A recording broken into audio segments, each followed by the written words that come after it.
नमस्कार दोस्तों, आप सभी का द एजुकेशन कैटलिस्ट में स्वागत है। और हम लोग इस क्लास में समझेंगे हिंदी साहित्य का इतिहास कैसे शुरू होता है। हिंदी साहित्य का इतिहास बेसिकली शुरू कब से होता हो तो आदिकाल से शुरू हो जाता है। हम लोग इस वाली क्लास समझने की कोशिश क्या करेंगे, हिंदी साहित्य का इतिहास जो है उसका लेखन परंपरा है, उसका विकास कब से होता है और ये साहित्य का इतिहास होता क्या है उसके बारे में थोड़ा बहुत समझने की कोशिश करेंगे। और जो कि हमारे परीक्षा की दृष्टि से इम्पोर्टेंट होगा उसको भी हम लोग देखने की कोशिश करेंगे। और उसी के साथ साथ हम लोग समझेंगे काल विभाजन। ये यूनिट की इकाई 2 है आपका हिंदी साहित्य का इतिहास, उसी क्रम में है ये। और अगर आप लोगों को कोई प्रॉब्लम हो, कहीं भी कोई समस्या हो तो आप लोग कमेंट बॉक्स में बताइएगा, उसका जरूर निवारण किया जाएगा। तो दोस्तों शुरू करते हैं हिंदी साहित्य का इतिहास। देखिए जब जैसे इतिहास बोला जाता है तो हम लोगों के दिमाग में जो अंतः चेतना होती है, जो हमारे अंदर दो प्रकार के दिमाग होते हैं ना, एक जो सक्रिय होता है, एक निष्क्रिय, मतलब जो कि हमें समझ में नहीं आ रहा होता लेकिन काम कर रहा होता है, ठीक है, जिसको अनकॉन्शियस माइंड भी कहते हैं, ठीक है। तो इतिहास बोलते ही वो क्या दो तरफ दिमाग लगाता है, किस तरफ, या तो वो सांस्कृतिक सोचता है या तो फिर वो राजनीतिक इतिहास के बारे में सोचता है। मतलब राजाओं का कालक्रम क्या रहा, कैसे आक्रमण हुए, इन सब के बारे में दिमाग में चीज़ें आती हैं। तो क्या साहित्य का इतिहास नहीं होता क्या? अगला क्वेश्चन हमारे दिमाग में ये आता है कि साहित्य का इतिहास नहीं होता क्या? तो ऐसा नहीं है। हिंदी जब इतिहास की बात की जाती है तो उसमें क्या है, जो आपका साहित्य का इतिहास है दोस्तों वो भी शामिल होता है। तो ये आप अपने अनकॉन्शियस माइंड को ये चीज़ समझाइए कि साहित्य इतिहास से तात्पर्य केवल सांस्कृतिक और राजनीतिक इतिहास नहीं, और फिर साहित्यिक इतिहास भी होता है। ठीक है दोस्तों। तो अब हम लोग देखिए, इतिहास की क्लास तो है नहीं कि हम लोग यहाँ पर आपको बताएं इतिहास का तात्पर्य क्या होता है। इति और हाथ से मिलकर बना हुआ है जिसका तात्पर्य क्या होता है, ऐसा ही है। तो उन सारे डिस्कशन पे हम लोग नहीं चलते हैं, हम लोग इसके आगे चलते हैं। आप समझते हैं साहित्य का इतिहास क्या होता है। तो देखो दोस्तों, सब जगह सब मतलब अलग अलग जो आपने साहित्य के इतिहासकार होते हैं उनका अलग अलग मानना होता है। आपका अगर भारतीय साहित्यकारों को देखें, जिनमें से जो प्रमुख हैं जैसे रामचंद्र शुक्ल हो गया, हजारी प्रसाद द्विवेदी हो गया, तो उनकी जो चेतन परंपरा है उनमें क्या है, अंतर देखने को लिए मिलता है। और आप ये समझ पाएंगे कि दोनों की दृष्टि क्या है, अलग अलग है, और इतिहास को अलग दृष्टि से वो देखते हैं, ठीक है। तो अगर मोटा माटी कहा जाए तो साहित्य का इतिहास का अर्थ ऐसा समझा जा सकता है या ऐसा कहा जा सकता है कि देश काल की सीमाओं में विकसित साहित्य को समग्र रूप से अध्ययन करना क्या है, साहित्य का इतिहास कहलाता है। आज सपोज करिए कि कोई एक भू राजनीतिक क्षेत्र है जिसपे कोई एक भाषा बोली जा रही है और उसका क्या है, अपना कोई साहित्य है, ठीक है। तो उसकी सीमाओं के जो ये सीमा है उसके भीतर विकसित जो साहित्य का समग्र रूप से जो अध्ययन होगा वो क्या कहलाएगा, साहित्य का इतिहास कहलाएगा। वो कई चीज़ों पर निर्भर करता है, वो हम लोग आगे समझेंगे। देश काल पर निर्भर करता है, उस समय की यथास्थिति कैसी थी, राजनीतिक व्यवस्था कैसी थी, इन सब सारी चीज़ों में क्या है, ये निर्भर करता है। तो आपको समझ में आ गया होगा इतिहास से तात्पर्य। सिंपल सी बात है, अगर सपोज करिए किसी रचना के इतिहास को हमें समझना है तो हमें क्या समझना होगा। अगर हम कहें कि इस रचना के इतिहास क्या है, कोई साहित्यिक रचना है और उसके इतिहास को समझना है, तो हमें लगभग लगभग तीन चीज़ें देखनी पड़ती हैं। वो किस स्थिति में लिखी गई, किस काल में लिखी गई, उसका टाइम पीरियड क्या था उस समय क्या है, और परंपरा कैसी रही। भक्ति काल में लिखी गई तो उसमें उसकी खोजबीन की जाएगी। तो किसी रचना के इतिहास को देखते हुए रचनाकार की स्थिति, काल और परंपरा को भी साथ में समझना होगा। ये रचनाकार किस स्थिति में लिख रहा है, सपोज करिए अगर जेल में बैठा होगा तो उसकी स्थिति कैसी होगी।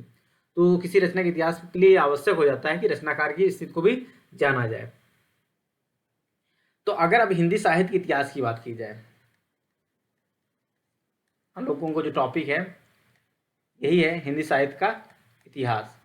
तो दोस्तों अगर हिंदी साहित्य के इतिहास की बात की जाए तो इसकी बहुत ही कोई स्पष्ट परंपरा आपको देखने के लिए नहीं मिलेगी, अर्थात स्पष्ट परंपरा आपको देखने के लिए नहीं मिलेगी। और उसकी जो भी शुरुआत होती है वो 19वीं सदी में होती है, गार्सदा दासी के साथ आप लोग देखते हैं। इससे पहले क्या है कि आपको ये परंपरा बिल्कुल मतलब देखने के लिए ही नहीं मिलती। हाँ, यह अवश्य है कि जो आपका पाश्चात्य साहित्य है वहाँ पर ऐतिहासिक दृष्टि की भारत से पहले ही आपको देखने के लिए मिल जाती है, लेकिन भारत में ऐसा अ, नहीं देखने के लिए मिलता। और उन्होंने पाश्चात्य साहित्य से भारत में कई मूल्य सीखे हैं। भारतीय हिंदी साहित्य कई मामलों में बांग्ला साहित्य और पाश्चात्य साहित्य का क्या है, ऋणी भी रहा है। तो हिंदी साहित्य की इतिहास परंपरा भी उन्हीं में से आपको देखने के लिए मिल जाती है।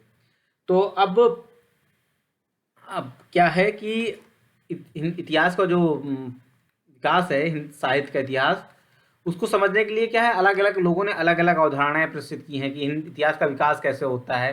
उसकी विकास को समझने के लिए जैसे तेन महोदय हैं, जिनको मतलब काफ़ी सम्मान मिलता है, उन्होंने जो इतिहास को समझने की कोशिश की है वो 3 परंपराओं के आधार पर की है। पहली है जातीय परंपरा, तेन महोदय के आधार पर हम लोग देख रहे हैं। उसका राष्ट्रीय वातावरण कैसा है, इसके आधार पर उन्होंने देखा है। और तीसरी चीज़ है वह है समय विशेष, उस समय कैसा समय है। उसके आधार पर क्या है कि जो साहित्य का विकास है, उस साहित्य के इतिहास का विकास को हम लोग क्या है समझने की कोशिश तेन महोदय करते हैं।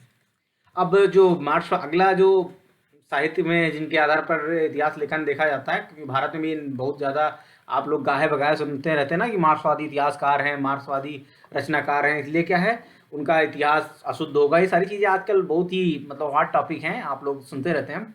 तो मार्क्सवादी इतिहासकारों की एक प्रवृत्ति रही, आपको जैसा पता होगा कि उनका प्रवृत्ति क्या है कि उनकी जो चेतना होती है वो क्या होती है, वो क्या है व्यक्ति की ओर अग्रसित न होकर उसकी चेतना क्या होती है, समाज की ओर। तो जो मार्क्सवादी इतिहासकार हैं, साहित्यिक इतिहासकार, उनका मानना ये है कि युग का जो चेतना है, उसका जो मूल्यों का है, वो समाज के मूल्यों के विकास के क्रम में परखना चाहिए। अगर इतिहास का साहित्य के इतिहास को परखना है तो समाज के जो मूल्य हैं उनके उनके आधार पर क्या है परखने की कोशिश की जानी चाहिए। ठीक है। और अब एक अन्य नाम भी आता है पाश्चात्य में, अगर देखा जाए तो फ्रायड का नाम है। तो फ्रायड तो सिंपल सी बात ये है कि फ्रायड का जो मानसिक द्वंद्व का सिद्धांत आपके सामने आता है, आप लोग जो पाश्चात्य काव्य सिद्धांत पढ़ेंगे तो उसमें क्या है कि ये क्या है जो कहता ये है कि जो इतिहास का लेखन होना चाहिए, साहित्य का इतिहास लेखन, वो केवल मानसिक अंतर्द्वंद को ही क्या होना चाहिए, साहित्य के विकास के रूप में समझना चाहिए। जो किसी भी इंसान के अंदर जो मानसिक अंतर्द्वंद चल रहा होता है, उसके क्रम में ही क्या है हमें समझने की कोशिश करनी चाहिए। तो अब बात की जाए भारतीय परंपरा में, भारतीय परंपरा में जो साहित्य का इतिहास लेखन हुआ है, उसके लिए क्या है कि जो भारतीय साहित्यकार हैं उन्होंने क्या है, उनका मानना है कि जो युगीन परंपरा के क्रम में वो देखने की कोशिश करते हैं क्या, हिंदी साहित्य के विकास को, जो काफ़ी हद तक तेन से भी मिल जाता है जाके। ठीक है।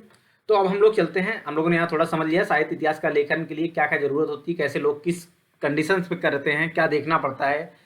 तो अब हम लोग चलते हैं कि इतिहास लेखन की पद्धतियाँ। देखिए, साहित्य के इतिहास को लेखन की पद्धतियों के लिए कई सारी पद्धतियाँ इस्तेमाल की जाती हैं। इतिहास लेखन की पद्धतियाँ,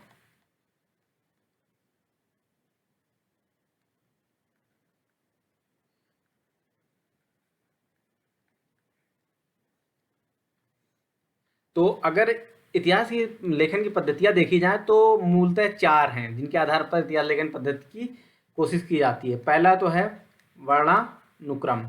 अब वर्णानुक्रम से तात्पर्य ये है कि सपोज करिए, मैंने इसके बारे में शायद पहले ही बात की है, किसी का नाम का से है तो क्या होगा कि का नाम वाले सब एक साथ रख दिए जाएंगे। का से कबीर हो जाते हैं, कैसे का से आपके कमलेश्वर भी हो जाएंगे, और का से ही आपके केशव भी हो जाते हैं।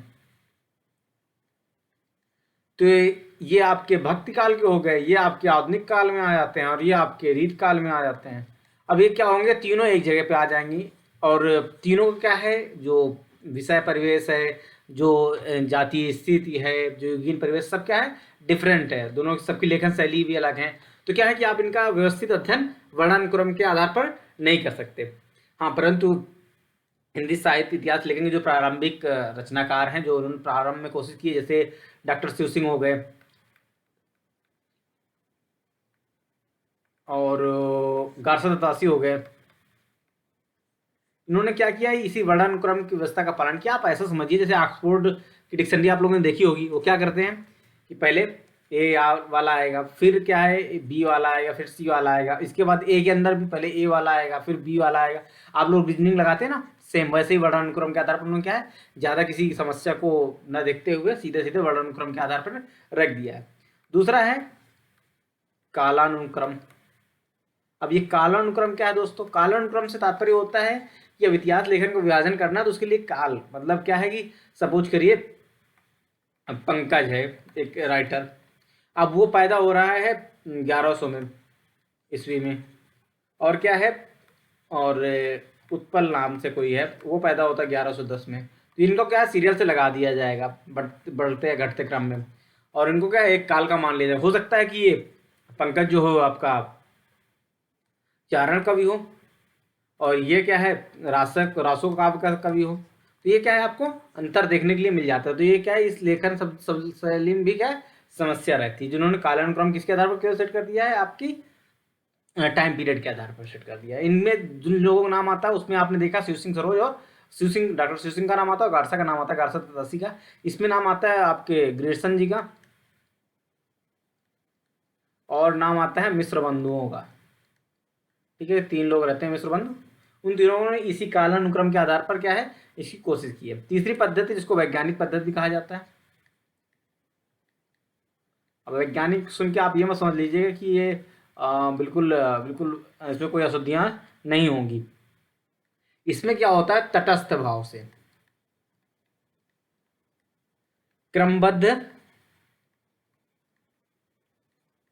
और तथ्यपरक ढंग से क्या है इतिहास लेखन की क्या की जाती है, कोशिश की जाती है। तो दोस्तों अब आपको सोचना चाहिए कि इसमें क्या कमियां हो सकती हैं। पहले तो आपके दिमाग में क्वेश्चन आना चाहिए ना कि मैंने इसका नाम भी वैज्ञानिक पद्धति बताया है और आपको मैं कह रहा हूँ उसमें कुछ कमियां हैं। तो जो उसमें कमी है सबसे बड़ी क्या है, वो उसकी है तथ्यपरकता। क्योंकि आप साहित्य का जब अध्ययन कर रहे होते हैं तो केवल साहित्य में तथ्य नहीं होते, उसमें क्या होते हैं दोस्तों, विश्लेषण और व्याख्या भी होती है। तो दोस्तों सबसे बड़ी समस्या इस वैज्ञानिक लेखन पद्धति की यही है कि उसमें विश्लेषण और व्याख्या को ध्यान नहीं किया गया, उसमें क्या कर दिया है, इसको इग्नोर कर दिया गया है। ये इसकी समस्या है। अगली चलते हैं जो कि सबसे ज़्यादा इस्तेमाल होती है, वो है विधेयवादी। इससे क्वेश्चन आपसे ज़्यादा नहीं पूछे जाएंगे, लेकिन ये पूछा जा सकता है कि वर्णानुक्रम के आधार पर किसने लिखा, कालानुक्रम के आधार पर साहित्य के इतिहास का विभाजन किसने किया है। तो इसके जो विधेयवादी है, इसके तो जो जन्मदाता है उनको किसको माना जाता है, तेन को, जिसके बारे में मैंने बताया कि उन्होंने किस आधार पर साहित्य के विभाजन की बात की है। और सिंपल सी बात है, उन्होंने किन किन चीज़ों को महत्व दिया था, जाति, वातावरण और क्षण, टाइम, इन सब के आधार पर क्या है वो देखते हैं कि इसका जो आपका साहित्य के इतिहास का विभाजन किया जाएगा। तो जैसे शुक्ल जी का नाम आता है, शुक्ल जी ने इसी परंपरा को आगे फॉलो करते हुए अपना मतलब आगे बढ़ाने की कोशिश की है। तो आप लोगों को एक स्टेटमेंट याद रखिएगा, लगभग अगर आप हिंदी के बहुत सारे एग्जाम देते हैं तो उनमें से आपको रिपीट होकर क्वेश्चन मिलता रहता है।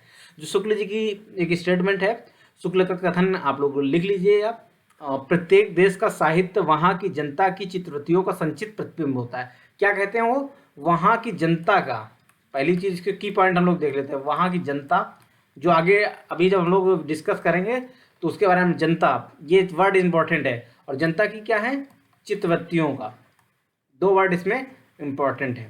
ठीक है, इनके बारे में हम लोग आगे जब चर्चा करेंगे, डिस्कस करेंगे, उनके काम आने वाला है, ये आप लोग याद रखिएगा।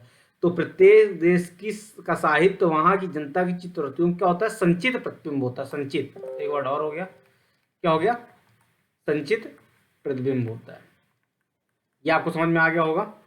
ठीक है, आदि से अंत तक इन्हीं चित्रवृत्तियों को परंपरा को परखते हुए साहित्य के साथ इनका सामंजस्य बिठाना ही साहित्य का इतिहास कहलाता है।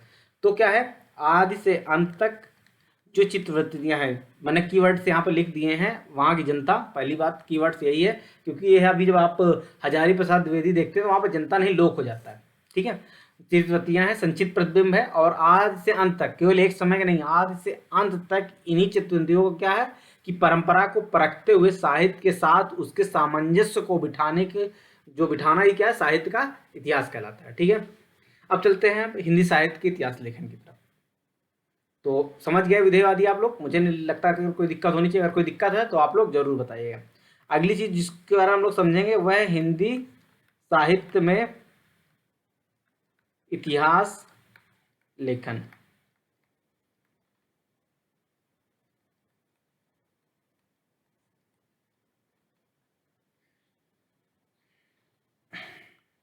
देखिए, जैसा मैंने शुरुआत में ही बताया था दोस्तों कि हिंदी साहित्य में इतिहास लेखन की कोई स्पष्ट परंपरा शुरुआत से नहीं मिलती है। ऐसा तो माना जाता है आज के टाइम पे कि 1000 ईस्वी से क्या है, हिंदी साहित्य का लेखन शुरू हो जाता है, परंतु उसमें स्पष्ट परंपरा आपको देखने को नहीं मिलती। अगर ऐतिहासिक दृष्टि से अगर कोई ग्रंथ लिखे जाते हैं तो किस शताब्दी में लिखे जाते हैं? 19वीं शताब्दी में। हाँ, इससे पहले ये अवश्य है कि कुछ वर्णनात्मक या विवरणात्मक आप कह सकते हैं, विवरणात्मक ग्रंथ अवश्य लिखे गए, जैसे आपका भक्तमाल हो गया, या आपका 84 वर्षलवन की यात्रा हो गई, वार्ता हो गई 84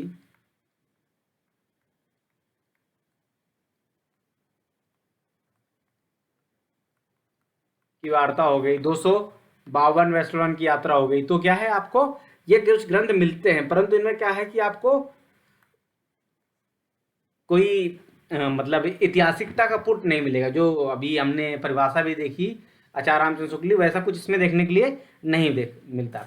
अब यहाँ पर हम प्रमुख इतिहास लेखक और उनकी रचनाएं समझने की कोशिश करेंगे। उनका सिद्धांत क्या था, प्रमुख ग्रंथ मतलब कौन कौन से ऐसे इतिहास लेखक हुए, उनको हम लोग यहाँ पर समझेंगे मुख्य। वैसे आज की डेट में तो हर जो भी हिंदी साहित्य का इतिहास लिख रहा होता, हिंदी साहित्य को पढ़ रहा होता है, इतिहास लेखक हो जाता है, लेकिन शुरुआत कैसे होती है और उनकी रचनाएं भी यहाँ पे जो इम्पोर्टेंट है वो हम लोग यहाँ पे देखने के लिए कोशिश करेंगे। ठीक है, तो अब इतिहास लेखन की अगर बात की जाए तो जो सबसे पहला नाम आता है, आप लोग बिल्कुल रट लीजिए, इनके मिलाने के लिए भी कई बार आता है, वह नाम आता है गार्सा द तासी। देखिए, बेसिकली ये फ्रेंच नेम है, तो आपको मतलब फ्रांस के हैं ये आपके, तो इनका नाम थोड़ा अजीब सा होता है। देखो मेरे पास एक किताब है, मैं आपको दिखाता हूँ। ये आपको दिख रही होगी, सिमोन दे बोवेरा की है, और द सेकंड सेक्स, मतलब आप ये समझिए कि इसको स्त्री गीता भी कहा जाता है, और हिंदी में इसका अनुवाद हुआ है, और अन्य कई भाषाओं में लिखा भी इसका अनुवाद हुआ है। तो ये फ्रेंच राइटर ही थी, तो इनकी भी नाम देखिए आप, यहाँ पे ये नाम है, ये सिमोन दा DE है, लेकिन इसका प्रोनाउंसिएशन अलग तरीके से होता है। तो ये इसका कोई मतलब नहीं था यहाँ पे, लेकिन मैंने सोचा कि आप लोगों को थोड़ा सा कन्फ्यूजन दूर कर दिया जाए। तो ये भी फ्रांस के ही थे। तो इन्होंने 1839 में सबसे पहले हिंदी साहित्य के इतिहास लेखन का प्रयास किया, और इनकी जो पुस्तक थी उसका नाम था इस्तवार द ला लिटरेतूर एंदुई हिंदुस्तानी।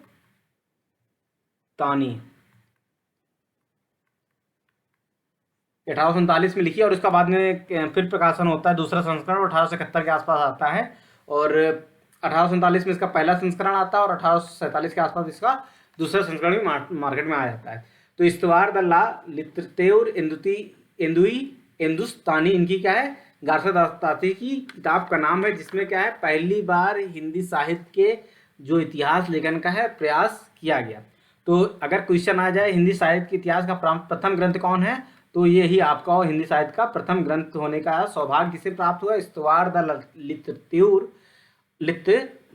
लिटरेतूर एंदुई हिंदुस्तानी। इसको प्रथम ग्रंथ का अनुभव वो सौभाग्य प्राप्त है। जैसा मैंने पहले बताया, ये किस शैली में लिखा गया है, वर्णानुक्रम इसमें किया गया है, अर्थात समझ सकते हैं वर्णानुक्रम, जैसे मैंने बताया का के बाद का ही लगा दिया गया होगा। इसमें क्या है, हिंदी और उर्दू दोनों कवियों को साथ रख के लिखा गया है, और लगभग क्या है 783 के आसपास कवि हैं, जिनमें से केवल ये मान के चलिए आपको केवल 72 हिंदी कवि, बाकी सब उर्दू के हैं। ठीक है, वो इसमें काल विभाजन का कोई प्रयास देखने के लिए नहीं मिलता। काल विभाजन का पहला प्रयास कहाँ देखने के लिए मिलेगा, वो हम लोग आगे भी चल के जब देखेंगे कि जब जॉर्ज ग्रेसन पे आप पहुँचते हैं तो हमें ये प्रयास पहली बार देखने को मिलता है जिसमें काल विभाजन स्पष्ट होकर आता है। सही था गलत तो अपनी जगह है, और इसमें कोई युगी विवेचन भी आपको देखने के लिए नहीं मिल जाता है, जो कि जैसे तेन ने कहा था युगी विवेचन होना चाहिए, तो इसमें कोई युगी विवेचन नहीं, जैसे रामचंद्र शुक्ल भी मानते हैं। ठीक, अगला नाम जो इसमें है वो है शिव सिंह का है, शिव सिंह सेंगर। इनकी पुस्तक का नाम है दोस्तों शिव सिंह सरोज। सीरियल भी इनका याद रखिएगा, इसीलिए मैं इनको कोशिश ये कर रहा हूँ कि मतलब सीरियल से बताऊं। 1883 की में आपकी आती है, कहीं पे आपको 78 में मिल जाएगा। ठीक है, और इसमें क्या है कि लगभग 1000 कवियों के आस इनका इन्होंने वर्णन किया था, और जीवन चरित्र को पहली बार इन्होंने इसमें दिखाया है। और जीवन चरित्र जो है वो क्या है, बहुत ही कोई प्रमाणिक नहीं है। प्रमाणिक इसलिए नहीं क्योंकि उस समय कोई ऐसे साक्ष्य भी नहीं थे, उतने भी संसाधन भी नहीं थे। मैं गांधी जी की एक बात, मैंने हिंद स्वराज का यहाँ पे रिव्यू डाला है, आप लोग देख सकते हैं उसको। उसमें गांधी जी कहते हैं जो आपके पुराने जो प्रारंभिक लोग होते हैं उनके योगदान को नहीं भूलना चाहिए। मैं भी शिव सिंह सेंगर को किस मतलब योगदान को इसलिए नहीं बोल सकता क्योंकि आप उस समय, आज तो आपके सामने नेट है, आपने तुरंत किट गूगल बाबा के शरण पे गए और आपका काम हो गया। लेकिन जिस समय शिव सिंह सेंगर लिख रहा है उस समय कोई गूगल बाबा नाम की संस्था नहीं थी, और इनको सारी चीज़ें मतलब, और जिस समय 1883 साइकिल वगैरह का जमाना भी नहीं रहा होगा, पैदल सारी चीज़ों को संग्रहित करना बहुत मुश्किल काम रहा होगा। तो इसलिए क्या है, आप उनकी परिस्थितियों के हिसाब से समझ सकते हैं। तो इन्होंने जो भी जीवन चरित्र प्रस्तुत किया वो क्या है, किंवदंतियों के आधार पर प्रस्तुत किया। जो उस समय किंवदंतियाँ थी, इस समय पैदा हुए, ये इस समय पैदा हुए, इसके आधार पर उन्होंने लिखा। और इनका जो इन्होंने शिव सिंह सरोज जो ग्रंथ है, ये प्रवर्ती, चाहे वो जॉर्ज ग्रेसन हो, चाहे आपके रामचंद्र शुक्ल हो, उनके लिए क्या है, एक बेस का काम करता है। अगला जो इंपॉर्टेंट नाम है वो है सर जॉर्ज ग्रेसन।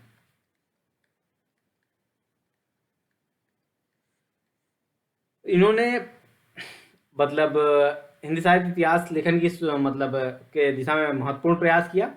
और बड़ी बात ये रही दोस्तों कि इन्होंने फर्स्ट टाइम क्या है, काल विभाजन भी किया।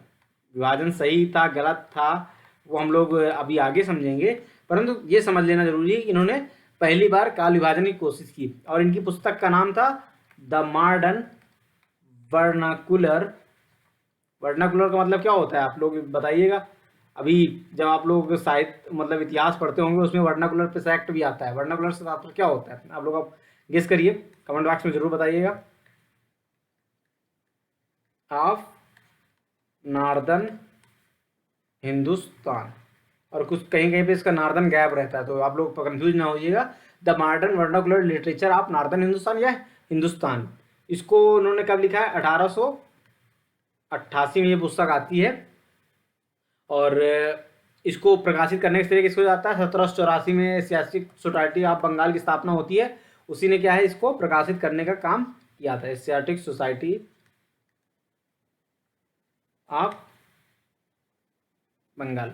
ठीक है, इसने इसको the modern vernacular literature of northern Hindustan को प्रकाशित करने का प्रयास किया।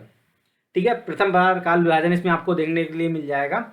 और ये अवश्य है कि उसमें कोई वैज्ञानिक आधार नहीं उन्होंने प्रयास किया है, परंतु क्या है उनका काम प्रशंसनीय तो अवश्य कहा जाता है, कहा ही जा सकता है। तो अब इनका काल विभाजन समझ लेते हैं, और जो कि इम्पॉर्टेंट है। पहला इन्होंने जो काल विभाजन किया वो है चारण काल, ये याद रखिएगा। टोटल इन्होंने 11 पार्ट्स में काल विभाजन किया था दोस्तों। पहला है चारण काल, दूसरा है आपका 15वीं शताब्दी का धार्मिक पुनर्जागरण,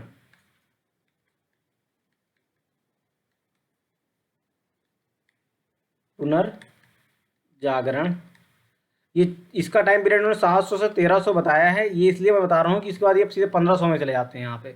ये 15वीं शताब्दी में 1400 क्या है खा जाते हैं। ठीक है, तो इसके बाद तीसरा खंड इन्होंने जायसी की प्रेम कविता को रख दिया है। जायसी की प्रेम कविता आ जाती है इनके बाद। फिर इसके बाद आपको आ जाते हैं ब्रज का कृष्ण संप्रदाय, चौथा ब्रज का कृष्ण संप्रदाय इन्होंने कर दिया। इनमें यही सारी समस्याएं थी, आप जैसे देख रहे हैं कि इन्होंने कोई एक चीज के आधार पर क्या है विभाजन नहीं किया, कहीं जायसी को उठा लिया, कहीं किसी परंपरा को उठा के कर दिया विभाजन। तो ये चीज आप इनके मतलब, और फिर मुगल दरबार को भी शामिल कर लिए हैं। तो ये आप देख सकते हैं कि इनके मतलब क्या क्या समस्याएं हैं, और उसके बाद तुलसीदास के नाम से ही कालखंड कर दिया है। और फिर इसके बाद वो रीत काव्य को लाते हैं, और फिर आप क्या आ सकते हैं, तुलसी के अन्य परवर्ती। तो ये इनके इतिहास विभाजन में सबसे बड़ी समस्याओं में यही चीजें आती हैं उभर कर कि इन्होंने क्या किसी एक बेस के आधार पर काल विभाजन नहीं किया। 18वीं शताब्दी का नाम रख दिया आप, और कंपनी के शासन में हिंदुस्तान ने एक नाम कर दिया। जैसे इतिहास लिख रहे हो किसका, राजनीतिक इतिहास। ये अगर राजनीतिक इतिहास में हो जाता तो कोई दिक्कत नहीं होती, कंपनी के शासन में हिंदुस्तान क्या है, राजनीतिक इतिहास के रूप से सही है, लेकिन ये आप साहित्य का इतिहास लिख रहे हैं। और अंतिम है महारानी विक्टोरिया के शासन में हिंदुस्तान।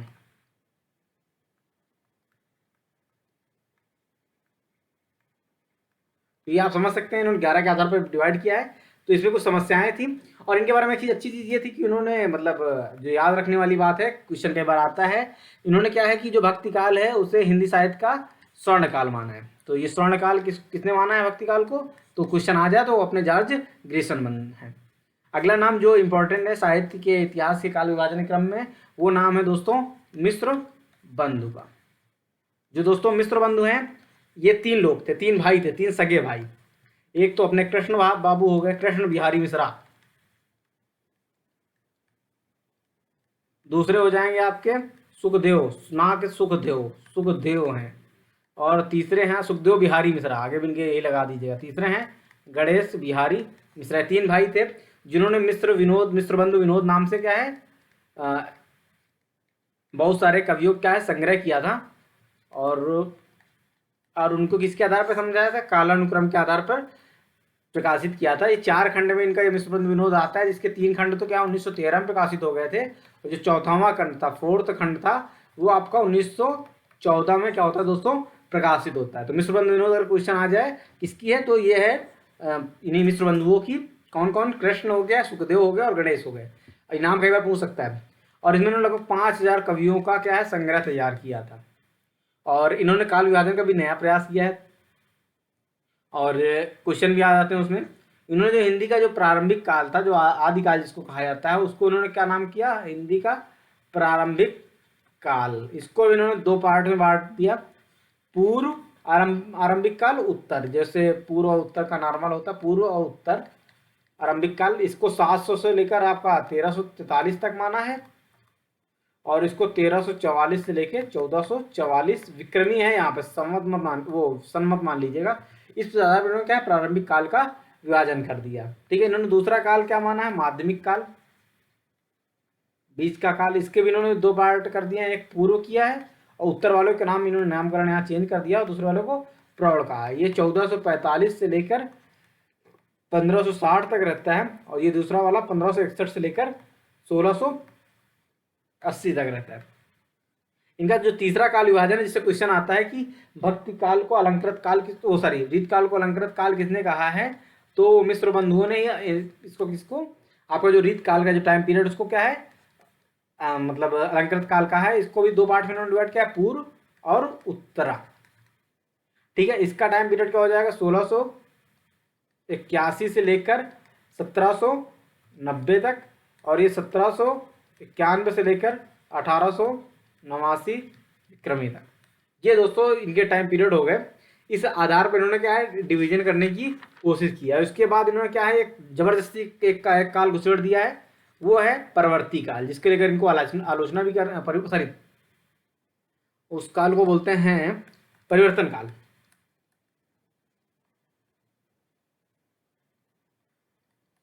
परिवर्तन काल का टाइम पीरियड उन्होंने क्या है 1890 से लेकर 1924, अर्थात क्या है 34 साल के लिए उन्होंने नए कालखंड का निर्माण कर दिया। और दूसरा इसके बाद वर्तमान काल संवत जो 1926 में उन्होंने माना है।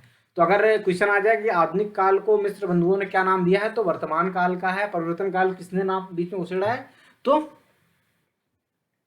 और क्या बोलते हैं, हाँ परिवर्तन काल को जबरदस्ती किसने डाल दिया, तो वो मिश्र बंधु हो गए। और सिंपल सी बात, जैसे मैंने बताया कि उन्होंने कालानुक्रम के आधार पर बांट दिया है, और क्या है कि सभी जगह एक रूपता आपको देखने के लिए नहीं मिलती, और अपभ्रंश को भी क्या इन्होंने हिंदी में शामिल कर लिया है। और इन्होंने काव्य समीक्षा के जो परंपरागत सिद्धांत उनका इस्तेमाल करते हुए और मतलब काल विभाजन का प्रयास किया है। और अलंकारिक जैसे रीत काल की क्या है, आंतरिक प्रवृत्ति है, पूरी बाह्य प्रवृत्ति है, मुख्य प्रवृत्ति नहीं है अलंकारिकता, उसके अंदर एक डिवीजन है। जैसे केशव का है अलंकारवादी आचार्य हो जाते हैं, तो वो आपको क्या है उसके आधार पर उन्होंने पूरे कालक्रम का नाम कर दिया, इसलिए इनमें कुछ समस्या है। अब नाम आते हैं जो कि जिन्होंने हिंदी साहित्य के इतिहास को एक नई दिशा दे दी, वो है अपने शुक्ला जी, आचार्य रामचंद्र शुक्ल। इनकी जो पुस्तक है वो तो अगर आपको नहीं आती है तो आपको, मुझे नहीं लगता कि हिंदी साहित्य का इतिहास पढ़ना चाहिए। इनकी पुस्तक का नाम ही है हिंदी साहित्य का इतिहास, जो कि 1929 में पहली बार हम सबके सामने आती है। किसमें? हिंदी शब्द सागर की भूमिका के रूप में। बाद में क्या है ये की भूमिका के रूप में क्या है बाहर आती है, परंतु बाद में क्या है एक स्वतंत्र पुस्तक के रूप में छा जाती है। और आज भी ये क्या है, मतलब जो लोग भी हिंदी साहित्य के इतिहास लिख रहे हैं, चाहे वो मैनेजर पांडे हो या नामवर सिंह हो या फिर बच्चन सिंह हो, सबको क्या है शुक्ल को एक बार टकटकी लगा के देखना ही पड़ता है। और उन्हीं का विरोध आपको गणपत चंद्र में भी मिल जाएगा। तो सभी लोग क्या है उन्हीं के विरोध में, चाहे वो द्विवेदी जी खुद क्यों ना हो, उनमें सारी चीज़ें आपको देख मिल जाएंगी। ठीक है, जैसा मैंने इनको पहले बताया था कि जो उन्होंने शुक्ल जी हैं वो क्या है तेन की परंपराओं का पालन करते हुए युगीन परिवेश में क्या है साहित्य प्रवृत्तियों को परखा है। और इन्होंने इनका जो कालखंड का विभाजन है वो इम्पोर्टेंट है, उससे आपको हर 2-4 एग्जामों में क्वेश्चन मिल जाएंगे। आचार्य रामचंद्र शुक्ल का जो काल विभाजन है, सबसे पहले क्या है आदिकाल, जिसको इन्होंने क्या है वीर गाथा काल भी कहा है। और ये वीर गाथा काल किसने कहा, ये क्वेश्चन आता है। और इसका टाइम पीरियड आपका क्या है 1050 से लेकर आपका 1375 विक्रमी तक संवत। ठीक है, और इसके बाद है पूर्व मध्यकाल, जिसको इन्होंने भक्ति काल भी कहा है। इसका टाइम पीरियड कितना हो जाएगा 1375 से आपका 1700 हो जाएगा। और इसके बाद है उत्तर मध्यकाल, जिसको इन्होंने रीत काल भी कहा है। इसका टाइम पीरियड कब से हो गया 1700 लेकर 1900 विक्रमी तक। और आधुनिक काल, जिसको इन्होंने क्या कहा है गद्य काल भी कहा है। ये आप लोग याद रखिए, गद्य काल किसने कहा है आधुनिक काल को, तो नहीं तो 1900 के बाद से कंटिन्यूस वन। इसके आधार पर उन्होंने क्या है इन कालों को विभाजन किया। अब जैसे पूर्व मध्यकाल उन्होंने क्या कहा है भक्ति काल कहा है। अब भक्ति काल कहा है जिसके अंदर भी इन्होंने क्या है विभाजन किया है, निर्गुण और सगुण का विभाजन इन्होंने भक्ति काल के अंदर कर दिया है। फिर क्या निर्गुण और सगुण के अंदर भी क्या है 2 काल विभाजन कर दिया। सगुण में क्या है काव्य कृष्ण कर दिया, आपका राम कर दिया। ये सब विभाजन क्या है आपको इनके यहाँ पे देखने के लिए मिल जाएंगे। और रीत काल में क्या रीत बाध रीत सिद्ध रीत मुक्त, यहाँ पर भी इन्होंने क्या है विभाजन किया है। ठीक है दोस्तों, तो ये आपको समझ में आ गया होगा, मुझे नहीं लगता कोई समस्या है। और यहाँ पर इनकी जो प्रमुख योगदान है वो अपभ्रंश को क्या है पूर्व पीठिका के रूप में प्रस्तुत करते हैं। पूर्व पीठिका से तात्पर्य क्या है कि उससे शुरू करते हैं। इनका जो प्रकरण 1 है उसमें आपको अपभ्रंश मिल जाएगी, लेकिन क्या है वो पूर्व पीठिका के रूप में आती है। अर्थात क्या है कि हमें क्या होता है कि किसी चीज़ की तरफ आगे बढ़ना है तो वो क्या है उसकी जो बेस है जो जिससे वो निकल रही होती है उसके बारे में क्या है इन्होंने मतलब चित्रण किया है। और यहाँ पर क्या है जो जितने भी रचनाकारों का उनका ये जो रामचंद्र शुक्ल आलोचनात्मक चित्रण करते हैं। और ये जो आपके सिद्ध और नाथ हैं इनको तो मतलब इन्होंने आड़ों हाथे लिया है, और इनको तो रचनाकार साहित्य का इतिहासकार ही नहीं माना, और क्या इनको सीधे धार्मिक साहित्य करके क्या है साहित्य के इतिहास से नौदो गहरा कर दिया है। आप ऐसे समझ लीजिए। अगला नाम जो इसमें इंपॉर्टेंट आता है वो डॉक्टर राम कुमार वर्मा का नाम आता है, जो कि होशियार चंद बनते हैं थोड़ा से। और मतलब मैं किसी निगेटिव सेंस में नहीं कह रहा हूँ, मतलब जस्ट फन। मतलब 1938 में इनकी पुस्तक का नाम आती है, और उसका नाम क्या है हिंदी साहित्य का आलोचनात्मक इतिहास।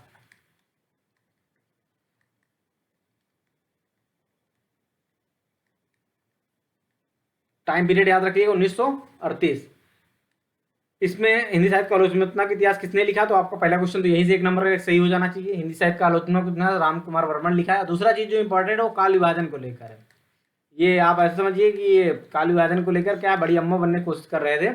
और इन्होंने क्या किया, जहाँ रामचंद्र शुक्ल ने 4 किए तो उन्होंने क्या कर दिया एक 5वां भी कर दिया, और उसका नाम क्या कर दिया उन्होंने संधि काल, एक नया काल इसमें जोड़ा। और उसके लिए क्या 750 से 1000 ईस्वी का टाइम पीरियड और ले लिया।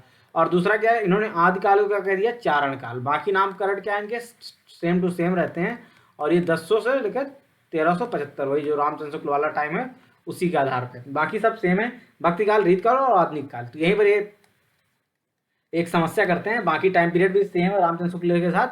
और क्योंकि इन्होंने संधि काल को हिंदी साहित्य के इतिहास में शामिल कर लिया तो इसके साथ क्या एक समस्या हो जाती है कि जो स्वयंभू रहते हैं इन्होंने क्या किया, उसे हिंदी का पहला रचनाकार मान लिया, पहला कवि मान लिया। तो ये सारी समस्याएं इनके साथ, बाकी आपको कोई समस्या नहीं होगी। अगर क्वेश्चन आ जाए कि हिंदी साहित्य के आदिकाल को चारण काल किसने कहा है, तो आपके दिमाग में थट्ट से नाम आ जाना चाहिए, चट्ट से, किसका, रामकुमार वर्मा जी का नाम आ जाना चाहिए। अगला नाम देखते हैं, हजारी प्रसाद द्विवेदी।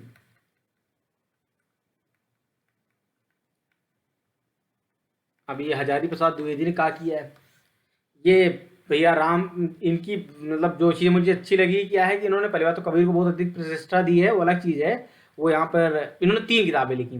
उन 3 किताबों के बारे में पहले हम समझ लेते हैं। पहली तो हिंदी साहित्य की भूमिका है, जो कि बहुत फेमस है।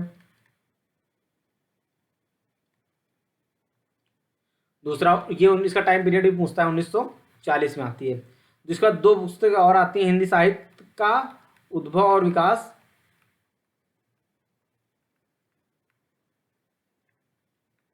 और 1952 में, 1952। और एक पुस्तक का नाम है साहित्य का आदिकाल।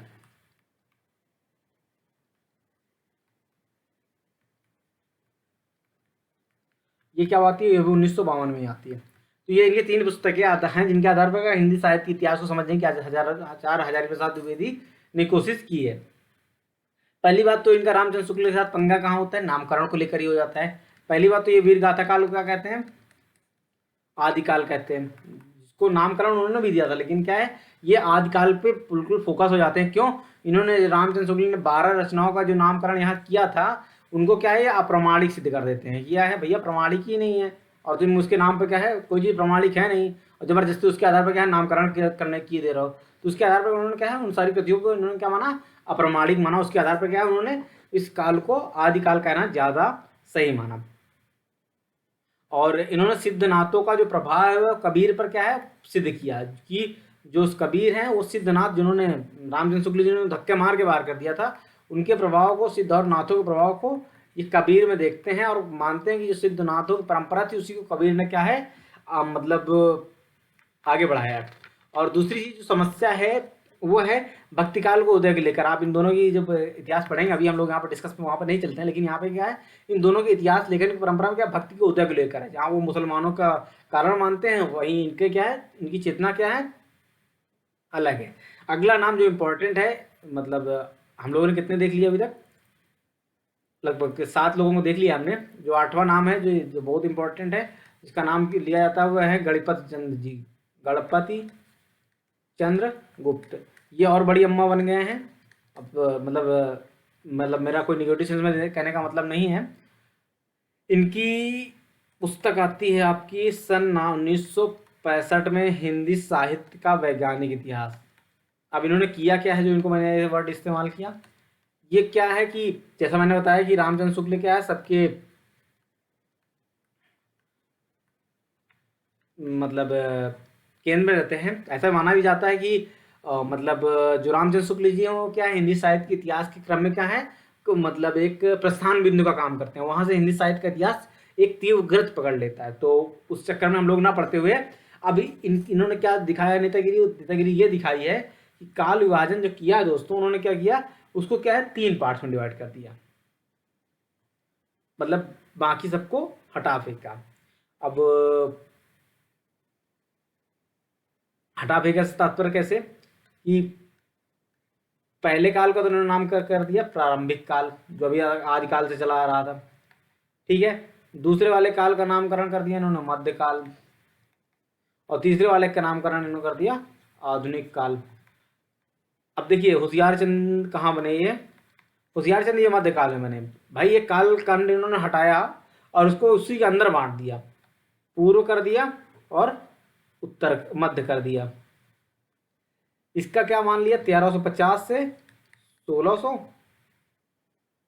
और इसको मान लिया 1600 से लेकर वही 1857 की क्रांति वाला, जहाँ पे से मध्य गद्य काल का आगमन हो जाता है, भारतीय युग जिसको हम लोग कहते हैं। और ये 1184 से क्या मानते हैं, 1350 ईस्वी तक इसका समय पीरियड ही क्या मानते हैं। तो ये 3 काल विभाजन इन्होंने किए हैं, और इसका तो 1857 के बाद से कांटसोवान हो ही जाएगा। तो गणपत चंद्र गुप्त ने ये अंतर किया, जहाँ रामचंद्र शुक्ल ने 4 माना जाते हैं, हजारी प्रसाद भी 4 मानते हुए, गणपत चंद्र गुप्त क्या है उसको 3 पार्ट्स में डिवाइड कर देते हैं। और ये क्या है, जो प्रारंभिक और मध्यकाल है ना, ये आपका ये इसके अंतर्गत इन्होंने क्या है, इनको इसके भी डिवीजन कर दिए थे। इन्होंने डिवीजन कैसे किया वो हम थोड़ा समझ लेते हैं, यहाँ पे इंपॉर्टेंट नहीं है, लेकिन कई बार क्या है इंटरव्यू वगैरह में पूछा जा सकता है कि वो क्या है, डिवीजन ऐसे किया कि जो प्रारंभिक और मध्यकाल था, इन्होंने क्या किया, प्रारंभिक प्लस मध्यकाल का डिवीजन भी 3 प्रकार से किया। एक तो ऐसा काव्य इन्होंने बांटा जो धर्माश्रित हो, और दूसरा इन्होंने ऐसा माना जो राजाश्रित हो, मतलब जो राज्य के आश्रित होकर रचना कर रहा हूँ उन्होंने राजाश्रित कर दिया, और तीसरा क्या है, लोकाश्रित हो। और इनके अंदर भी क्या है, डिवीजन कर दिया, इनकी इसके अंदर भी 5 डिवीजन किए, इसके अंदर भी 5 डिवीजन किए, इसके अंदर क्या है 2 डिवीजन कर दिए। इस हिसाब से इन्होंने भी काव्य को बांटना की कोशिश की। जैसे धर्माश्रित में क्या है, धार्मिक रास काव्य परंपरा को इन्होंने माना, संत को माना, पौराणिक को माना, पौराणिक प्रबंध को माना, और रसिक भक्ति को माना, इसके धर्माश्रित के अंतर्गत। राजश्रित के अंतर्गत क्या क्या किसको माना, मैथिली गीत परंपरा, जिसमें आपको विद्यापति आपको देखने के लिए मिल जाएंगे, ऐतिहासिक रास परंपरा आपको मिल जाएगी, ऐतिहासिक चरित काव्य आपको वीर गाथा काल में पूरे देखने के लिए मिलेंगे, ऐतिहासिक मुक्तक काव्य परंपरा आपको देखने के लिए मिल जाएगी, शास्त्रीय मुक्तक, ये राजश्रित के अंतर्गत। और लोकाश्रित के अंतर्गत 2 काव्य माना इन्होंने, एक रोमांस काव्य परंपरा और दूसरी है स्वच्छंद काव्य परंपरा। ये इन्होंने 2 काल डिवीजन किए हैं यहाँ पे लोकाश्रित में। तो आप गणपत सिद्ध गुप्त समझ गया होंगे, इनकी किताब का नाम भी समझ गए होंगे, कौन है, हिंदी साहित्य का वैज्ञानिक इतिहास कब लिखी गई, 1965 ईस्वी में ये लिखी जाती है। तो ये इंपॉर्टेंट चीज़ है, वो आपको समझ में आनी चाहिए।